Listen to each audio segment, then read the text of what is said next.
हार्दिक बधाई। Most respected and revered sister Nirupa ji, sister Sneha ji principal, sister Thelma ji manager, all the teachers, students present here. अभी आज मैंने जो कार्यक्रम यहाँ पर देखा, मुझे एक पंक्ति याद आई, हर देश में तू, हर वेश में तू, तेरे नाम अनेक। तो ये पूरा जो अभी यहाँ पे कार्यक्रम प्रस्तुत किया गया, कि हमारे भारत का जो सर्वधर्म समभाव, ये जो कल्पना जो है इस स्टेज पे आपने आज साकार की और इतना अच्छा कार्यक्रम की यहाँ पे सादर किया, आप सभी को बधाई। मैं सिस्टर निरूपा जी को बता रहा था कि इन बच्चों के जो चेहरे पे जो ग्लो है, जो तेज है, ये भारत का तेज है। मुझे बहुत अच्छा लगा, क्योंकि आजकल ये कोरोना काल चल रहा है और हम सब जो सभी जानते हैं कि ये कोरोना काल में हमारे देश में काफ़ी सारी परेशानियों को झेला है, लेकिन हम कामयाब हो गए और हम इससे बाहर निकल रहे हैं। अभी वैक्सीन आ चुका है और हमारे देशवासियों को साथ साथ हम बाहर के देशों को भी हम लोग जो है कि वैक्सीन को दे रहे हैं। और ये कोरोना काल में कई सारी नई चीज़ें कि हमें सीखने को मिली है। ये ऑनलाइन डिजिटल का जो ज़माना है, तो क्योंकि बहुत तेज़ी से विश्व बदल रहा है, काफ़ी सारे नए नए टेक्नोलॉजीज़, नए नए सब्जेक्ट, नए नए स्किल्स आ रहे हैं।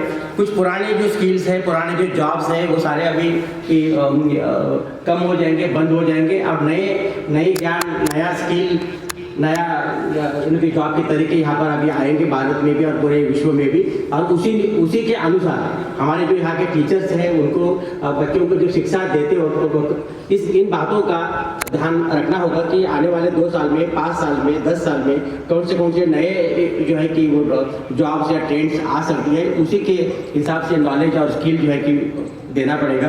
और उर्सुलाइट स्कूल से मैं पिछले लगभग 18 साल से जुड़ा हूँ। इस मंच पर मैं कई बार आया भी हूँ और मुझे ये गर्व महसूस होता है, यहाँ जो भी प्रिंसिपल रही है, राइट फ्रॉम सिस्टर नेने हो, सिस्टर यूवेट हो, सिस्टर निरूपा जी हो, अभी सिस्टर स्नेहा जी ने कमांड संभाली है, बहुत ऊर्जावान प्रिंसिपल है। तो यहाँ के हर बच्चे से कि जो टैलेंट है, वो टैलेंट में से अच्छा से अच्छा निकालने की कोशिश की जाती है। काफ़ी सारे यहाँ पे स्पोर्ट्स के कार्यक्रम हुए, मैं उसमें भी आया हूँ, चाहे वो स्पोर्ट्स हो, चाहे वो कल्चर हो, चाहे वो क्रिसमस का हो, और सभी से मिलना जुलना, प्यार से उनको आशीर्वाद देना, ये यहाँ का एक कल्चर रहा है, एक अलग ही कल्चर है। और सबसे पुराना ग्रेटर नोएडा का कॉन्वेंट स्कूल है, तो ये मुझे बड़ा गौरव होता है। और अगर हम अभी हम स्कूल के बाद अगर हम बात करते हैं हमारे देश की, तो अभी इतने साल होने के बावजूद भी हमारा देश अभी भी विकसनशील देश है।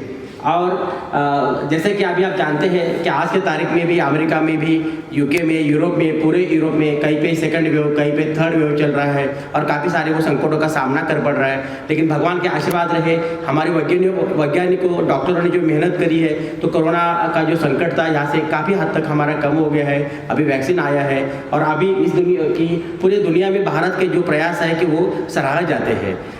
और इसी के साथ साथ अभी जो नई एजुकेशन पॉलिसी आई है, तो नई एजुकेशन पॉलिसी के मुताबिक भी जो है कि आने वाले कुछ साल में हमें काफ़ी सारे बदलाव की दिखाई देंगे। तो मुझे सभी टीचर से, सभी बच्चों से बस एक ही अनुरोध करना है, जो मैं खुद भी पालन करता हूँ, कि अपने घर परिवार, अपने करियर के साथ साथ जो अपना नेबरहुड है, हमारा समाज है, हमारे देश के लिए जो है कि कुछ ना कुछ आप दूसरों के लिए सोचें, दूसरों के लिए करें। आप अच्छे ऊंचे बड़े डॉक्टर बने, इंजीनियर बने, जवान बने, चाहे किसान बने, लेकिन सबसे अच्छा यह है कि आप सबसे अच्छे इंसान जरूर बने। इसी मेरी शुभकामनाएं के साथ मैं वाणी को विराम देता हूँ। जय हिंद।